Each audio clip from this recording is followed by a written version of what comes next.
few weeks ago on camera, I was crocheting this blanket, and I honestly wasn't even thinking about it. But then my comments were flooded with so many questions about what is this stitch? How do I do it? Where's the tutorial? What project are you working on?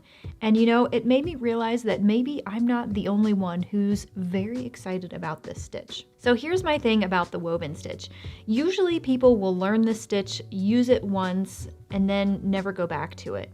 And that's the case for me with a lot of stitches, but for this one in particular, something just drew me back into it. It was something about the texture and the different motions and how it was so completely different from any other crochet stitch that I had ever worked before.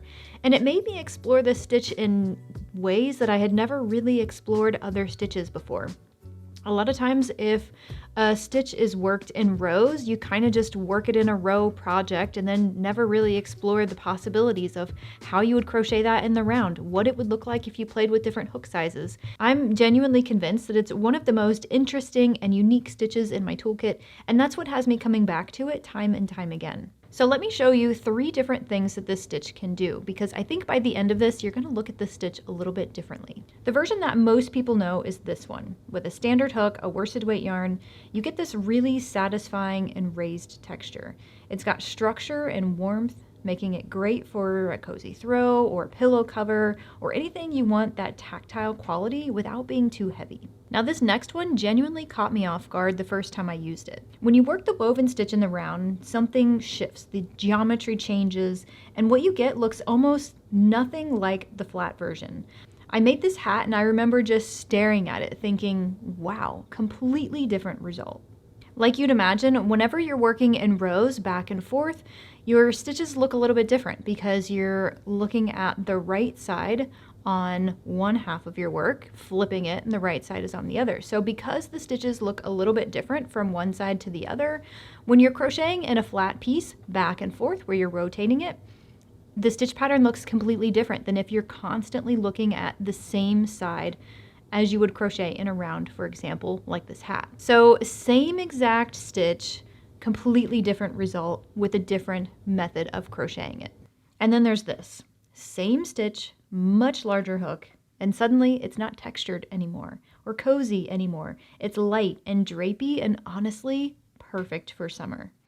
Honestly, that last version is the one I couldn't let go of. There was something about seeing the stitch transform so completely just from a hook change that made me want to live in it for an entire project. So that's exactly what I did.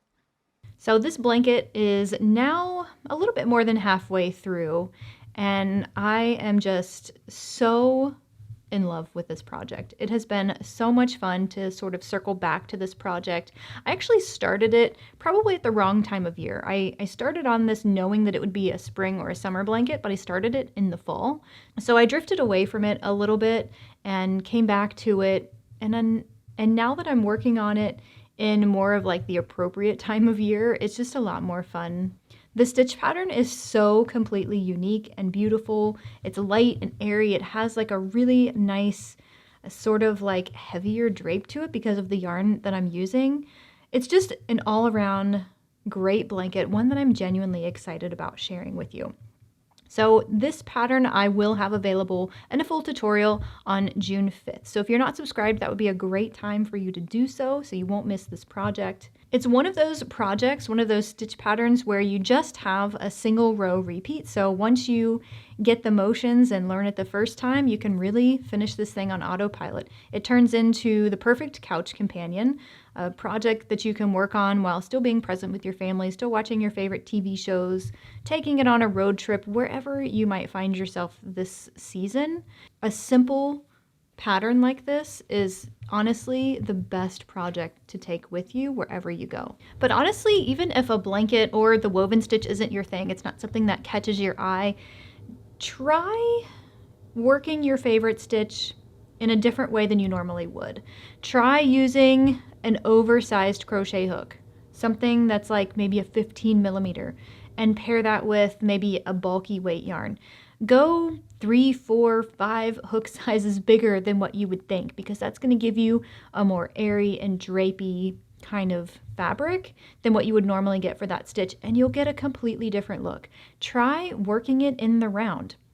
It's a fun challenge to figure out how you can make a stitch pattern work the same in the round as you do when it's back and forth, because things are a little bit different that way. These are some of the things that I really like to try when I'm intrigued by a stitch, but maybe just a little bit bored with the average stitch and how it typically looks. And I'm always really surprised and very happy with the results. And even if it doesn't work out, it's always a fun experiment. It's always a great way to learn the hard way when you figure out why something maybe doesn't work and why you haven't seen it done a certain way before. Every now and then, though, you'll find something that works and clicks and you absolutely love, and then it becomes the highlight of 3 or 4 projects that you're working on, which is certainly the case with this more airy version of the woven stitch. So once again, this blanket I'm turning into a free pattern and a full tutorial, and that's coming on June 5th. So if you're not subscribed, go ahead and do that so you know the second that it drops. Otherwise, tell me what your favorite stitch is in the comments. What experiments have you run on that stitch to try to get it to look a little bit different from maybe what we would typically know it as? I'm really excited to read those in the comments below. Happy hooking, and I'll see you in the next one.